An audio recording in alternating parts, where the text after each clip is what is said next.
Honorable Chairman, sir, thank you very much for giving me this opportunity on speaking such a wonderful and very, very important and watershed bill for this year 2025.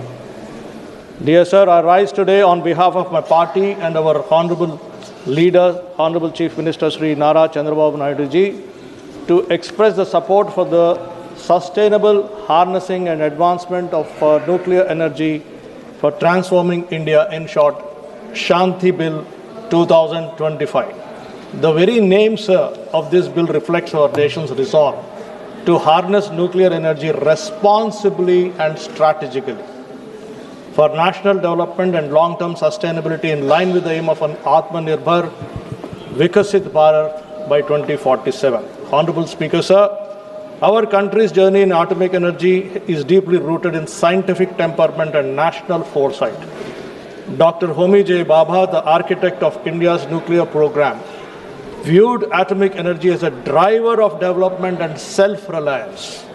His vision was complemented by the defense developments under Sri Babu Jagjivan Ramji, whose political resolve as defense minister showcased India's nuclear capabilities on the international stage with Smiling Buddha in 1974, thereby aligning scientific advancement with national security and sovereignty. Honorable Chairperson, sir, Dr. Homi J. Babaji has envisioned Atmanirbhar Bharat on 3 stages. We started by talking about uranium, and from uranium after 2 stages to thorium, because I want the House to understand India has 25% of the global reserves of thorium in our country. Had it not been for the NDA government and the vision of our Honorable Prime Minister Sri Narendra Modi ji, we couldn't have come to the 3rd stage. We paused for several years, nearly 50 years in between. We didn't go forward. So now we have come after the 2nd stage, from 2015 amendments which sped up development in nuclear energy to the historic entry into phase 2 of India's nuclear plan in 2024, wherein our Prime Minister witnessed the commencement of core loading at in your own stage in India's first indigenous fast breeder reactor at Kalpakam. I will come to you, sir. I will come to you. Please recollect the core loading which happened in your own stage in the India's first indigenous fast breeder reactor at Kalpakam in Tamil Nadu. Is it a fact? Honorable Chairperson, sir, globally speaking, where are we? Countries like United States of America, France, Slovakia, European Union countries, and Japan generate and consume a substantial share of their electricity from nuclear power, exceeding 50% of total electricity generation. Whereas in India, we are only at 3%. We have a long way to go. We should develop an ecosystem. We are on that path. We are on the way thanks to the vision of our Honorable Prime Minister, Sri Narendra Modi ji. And this bill facilitates greater investment, innovation and efficiency while maintaining sovereign control.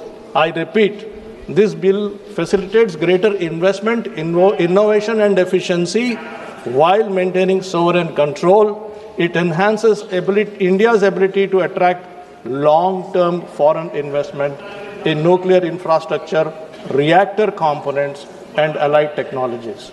This roadmap will help us to scale up to 100 gigawatts by 2047. And again, I want the House to recall, today we are only at 8 gigawatts as compared to 98.7 gigawatts of America already. Now, there was a question raised, my friend has gone out, Mr. Manish Tiwari ji, about the foreign investment or the private sector role, and also about the accountability with respect to the supplier versus operator. Let me explain to you, to the House and to the people of my country, my people in my constituency, through you, sir. If you look at in America, the private sector companies, Constellation Energy, their nuclear capacity is 10.7 gigawatts in the private sector. Duke Energy, 10.7 gigawatts, whereas my country today is still at 8 gigawatts. Vistra Corporation, 6.4 gigawatts in USA. Tennessee Valley Authority, 8.3 gigawatts. Extra energy is 6.2 gigawatts. I can go on. I have a very long list of private sector, and this is the role that private sector companies, while following the security protocols in America, are producing. Each company is producing as much as my entire country is producing. Sir, should not my country grow? Should not my country produce more? And we are on that path. We should do that. And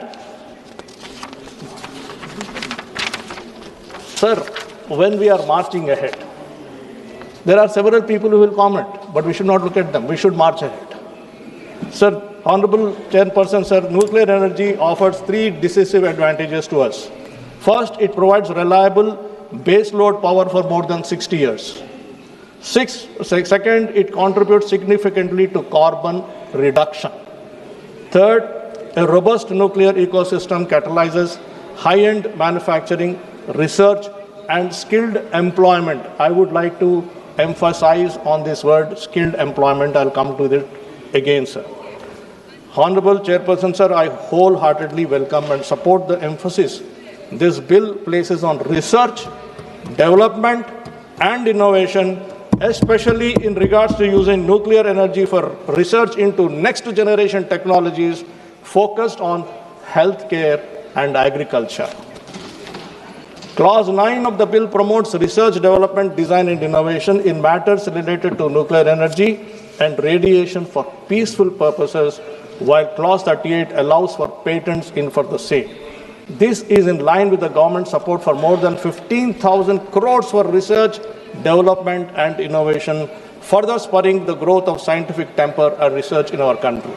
Finally, sir, with respect to the liability and accountability, my observation is, all of us are here can recall, the then Congress government of the 1980s, under incompetence in handling the Bhopal gas disaster, the world's worst industrial disaster, which led to generations of thousands of families suffering while those responsible for the disaster were allowed to fly out of the country. Exactly from this point of view, today we are now talking about this great bill where the entire onus is on the operator. No operator can run away from this country, and that is, he has to literally take care of all this. So therefore, right from the day one, from the day of supplies itself, the operator will have to be very, very careful, not only from installation of the plant, but also to the operation and the process of the entire process of generating power. Finally, sir, my final suggestion is, I would like to make a request to you, sir, through the Honorable Minister and to the government. We should also consider launching skill development initiatives and infrastructure to train our youth and give them the proper tools to benefit from us opening our doors of nuclear energy to the international markets. Sir, you may recall when the IT bubble came into our country in 1990s, because we have trained our youth much in advance. We're also now talking about cloud.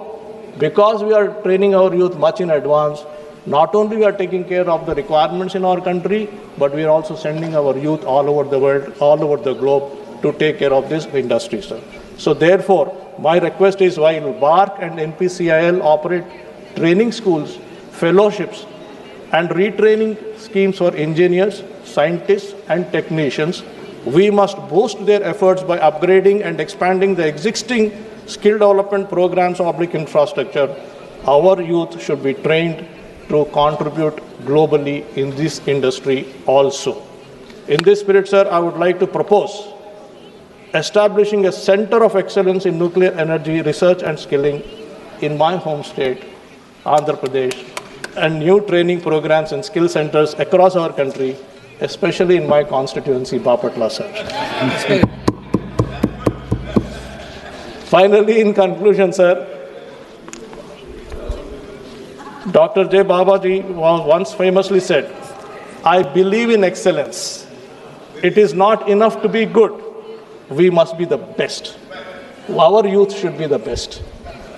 Inspired by this spirit and encouraged by our NDA government's strong track record under the leadership of our Honorable Prime Minister Shri Narendra Modi ji over the last decade, I stand in support of this bill and our vision for Atmanirbhar Vikasit Bharat and Swarna Andhra Pradesh. Thank you so much, sir. Thank you, Honorable Member.